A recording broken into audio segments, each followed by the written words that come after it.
अभी मैं अपने सच्चे हृदय से गुरु जी के चरणों में प्रणाम करता हूँ और पितर दोष निवारण के लिए गीता का 7वां अध्याय हम लोग पढ़ेंगे और पितर दोष से हम लोग मुक्ति पाएंगे। तो गीता का 7वां अध्याय बड़ा महत्वपूर्ण अध्याय है, इसको आप लोग ध्यान से सुनिए। पितर हमारे लिए, हमारे सुख सुविधा के लिए, जमीन खरीदने में, घर बनाने में, मकान बनाने में उनसे कहीं गलती हो गया हो, वो कहीं झूठ बोल गए हो, किसी का पैसा रख लिए हो और वो कष्ट भोग रहे हो, तो गीता का 7वां अध्याय बड़ा ही कारगर है उनको वहाँ से जमानत दिलाने के लिए।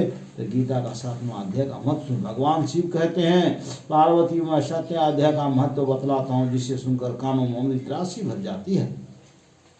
पाटलिपुत्र नामक एक दुर्गम नगर है, जिसका गोकुल द्वार बहुत ही ऊंचा है। उस नगर में शंकुकर्ण नाम का एक ब्राह्मण रहता। उन्होंने वैश्यवृत्ति का आश्रय लेकर बहुत सारा धन कमाया, किंतु न तो कभी पितरों का तर्पण किया, न देवताओं का ही पूजन की।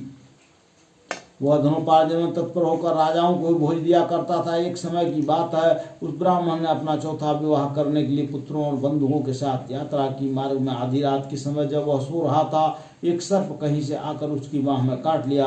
उसके काटते ऐसी अवस्था हो गई कि मणि मंत्र औषधि आदि से उसके शरीर की रक्षा असत्य जान पड़ी।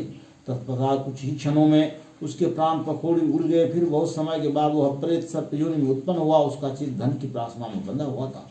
उसने पूर्व वृत्तांत को स्मरण करके सोचा, मैं जो घर के बाहर करोड़ों की संख्या में अपना धन गाड़ रखा है, उससे इन पुत्रों को वंचित करके स्वयं ही उसकी रक्षा करूंगा। एक दिन सांप की योनि से पीड़ित होकर पिता ने स्वप्न में अपने पुत्रों के समक्ष आकर अपना मनोभाव बताया। तब उसके निरंकुश पुत्रों ने सवेरे उठकर बड़े विस्मय के साथ एक दूसरे को स्वप्न की बातें कहीं। उनमें से मझला पुत्र कुदाल हाथ में लिए घर से बाहर निकला और जहाँ उनके पिता सर्प योनि धारण करके रहते थे, उस स्थान पर गया। यद्यपि उसे धन के स्थान का ठीक ठीक पता नहीं था, तो भी उसने चिन्हों से उसका ठीक निश्चय कर लिया और लोग बुद्धि से वहां पहुंचकर बाबी को खोदना आरंभ कर दिया। तब उस बाबी से बड़ा भयानक सांप प्रकट हुआ और बोला, ओए मूर्ख, तू कौन है, किस लिए आया है, क्यों बिल खोद रहा है, अथवा किसने तुझे भेजा है? ये सारी बातें मेरे सामने बता। पुत्र बोला, मैं आपका पुत्र हूँ, मेरा नाम शिव है। मैं रात्रि के देखे हुए सपने से विस्मित होकर यहाँ का स्वर्ण लेने के कौतूहल से आया हूँ। पुत्र की यह वाणी सुनकर वह सांप हंसता हुआ उच्च स्वर से इस प्रकार स्पष्ट वचन, यदि तू मेरा पुत्र है तो मुझे शीघ्र ही बंधन से मुक्त कर। मैं पूर्व जन्म के गाड़े हुए धन के लिए ही सर्प योनि में उत्पन्न हुआ। पुत्र ने पूछा, पिताजी आपकी मुक्ति कैसे होगी, उसका आप मुझे बताइए, क्योंकि मैं इस रात में सब लोगों को छोड़कर आपके पास आया हूँ।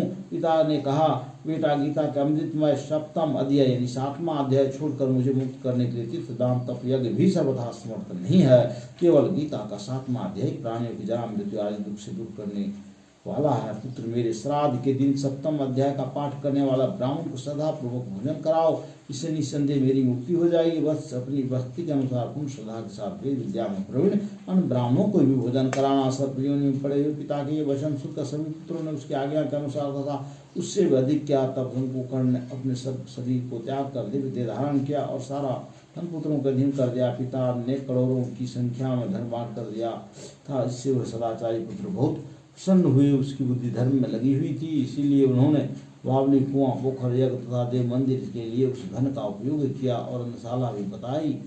तत्पश्चात 7वें अध्याय का सदा जप करते हुए उन्होंने मोक्ष प्राप्त किया। पार्वती, यह तुम्हें 7वें अध्याय का महत्व बताया गया है, जिससे श्रवण मात्र से मानव सब पातकों से मुक्त हो जाता है। 7वां अध्याय ज्ञान विज्ञान योग। 6वें अध्याय के आखिरी श्लोक में भगवान ने कहा, अंतरात्मा को मेरे में पिरो कर जो श्रद्धा प्रतिपूर्वक मुझे भजता है, वह सब प्रकार की योनियों से उत्तम योनि है।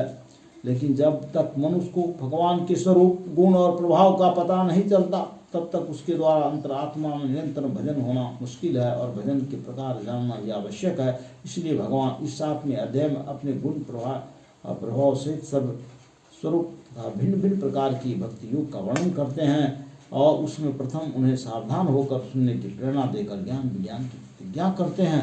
तो गीता का 7वां अध्याय का महत्व यहाँ समाप्त होता है। अब गीता का